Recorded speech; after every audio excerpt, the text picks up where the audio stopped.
कभी कभी कुछ चीजें हमारे समझ से बाहर होती हैं, कुछ खौफनाक बातें जो हमारी आंखों के सामने घटती हैं, लेकिन हम उन पर विश्वास नहीं कर पाते। यह कहानी एक ऐसी ही रानी की है जिसे एक खूबसूरत महल में रहने का सपना था, लेकिन उसकी किस्मत ने उसे एक खौफनाक रास्ते पर डाल दिया। रानी मेघना का विवाह राजकुमार अर्जुन से हुआ था और उनका महल सुंदरता में नायाब था, परंतु रानी के मन में एक अजीब सी बेचैनी थी। हर दिन सुबह सुबह रानी को एक अजीब सा ख्याल आता, उसका सिंदूर। यह सिंदूर किसी साधु द्वारा दिया गया था, जिसने कहा था कि यह सिर्फ तभी असर करेगा जब किसी का खून बहाया जाए।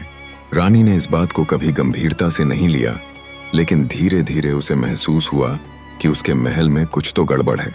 महल के बगीचे में अचानक गायब होने वाली मल्लिकाएं और रात को महल में सुनाई देती डरावनी आवाजें, सब कुछ उसे डरा रहे थे। एक दिन रानी ने अपने सिंदूर को एक चुपके से खोला और देखा कि उसमें खून के धब्बे थे।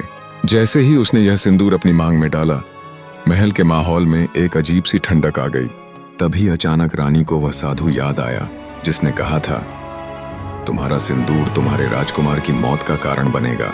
रानी का दिल बुरी तरह धड़कने लगा। क्या यह सच है? क्या वह सिंदूर सचमुच राजकुमार अर्जुन की मौत की वजह बनेगा? रानी ने इस राज को उजागर करने का निर्णय लिया, लेकिन तब तक बहुत देर हो चुकी थी। अर्जुन की मृत्यु के बाद महल में और भी अजीब घटनाएं घटने लगीं। रानी को महसूस हुआ कि वह खुद भी अब किसी खौफनाक शक्ति के अधीन हो गई है।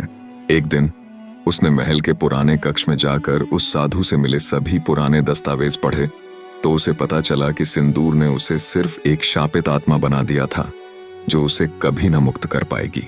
यह एक दर्दनाक डरावनी कहानी थी और रानी के पास अब केवल एक रास्ता था, अपने कृत्य का पछतावा और शाप से मुक्ति के लिए आत्मा की शांति की प्रार्थना करना। क्या आप भी इस सिंदूर के खौफनाक असर में विश्वास करते हैं?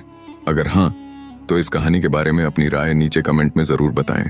क्या आपको लगता है कि रानी ने सही किया या उसे किसी और रास्ते पर चलना चाहिए था?